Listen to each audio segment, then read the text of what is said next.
জীবন এবং বিশেষ করে এই প্রবল রৌদ্রে গ্রীষ্মের সময় যারা রক্তদান করছেন, এই রক্তদান দাতাদেরকে আমরা নমস্কার জানাই, শ্রদ্ধা জানাই, ভালোবাসা জানাই যে যারা নিজের প্রিয় সম্পদ দান করে আরেকটি মুমূর্ষু রোগীকে বাঁচাতে সাহায্য করে। রক্তের যেমন কোনো বিকল্প নেই, এই দানটাকে এর কোনো বিকল্প আজও পর্যন্ত আমাদের দেশে নেই। বিজ্ঞান অনেক উন্নত হয়েছে, মানুষ চাঁদে যায়, পরমাণু বোমা বিস্ফোরণ ঘটায়, কিন্তু রক্ত মানুষের প্রয়োজনে মানুষ তার নিজের প্রিয় সম্পদ একটি মুমূর্ষু রোগীকে দান করে। এই দান মানুষের অনেক টাকা পয়সা, বাড়ি গাড়ি, ধন দৌলত থাকতে পারে, কিন্তু রক্তের প্রয়োজনে মানুষকে এগিয়ে আসতে হয়। মানুষই তার প্রিয় সম্পদ দান করে একটি মুমূর্ষু রোগীকে বাঁচাতে সাহায্য করে। এর কোনো বিকল্প নেই।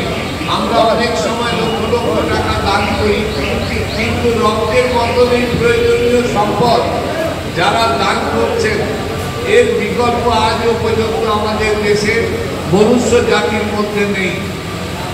যে মানুষের প্রিয় সম্পদ দান করছে তাদেরকে আমরা সম্মান জানাই। এই গ্রীষ্মের সময় হাসপাতালগুলোতে, মেডিকেল কলেজগুলোতে রক্তের চাহিদা অনেক বেশি।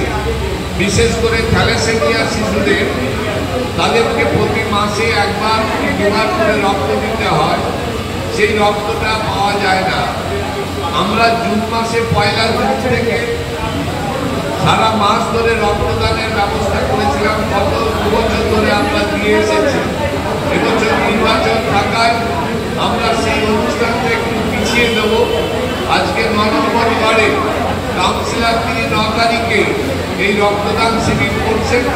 আমাদের যিনি খুব সদ্য সংসদ হয়েছেন, আমাদের জুন মালিয়া মহাশয়া, তিনি আজকে এই রক্তদাতাদেরকে শুভেচ্ছা জানিয়েছেন যে তিনি আজকে কলকাতায় থেকে দিল্লি যাওয়ার জন্য প্রস্তুতি নিচ্ছেন। তা নাহলে তিনি এখানে আসতেন। যে রক্তদান তারই উদ্যোগে আমরা শুরু করেছিলাম। গত 2 বছর ধরে প্রায় 3000 বোতল করে রক্ত আমরা দান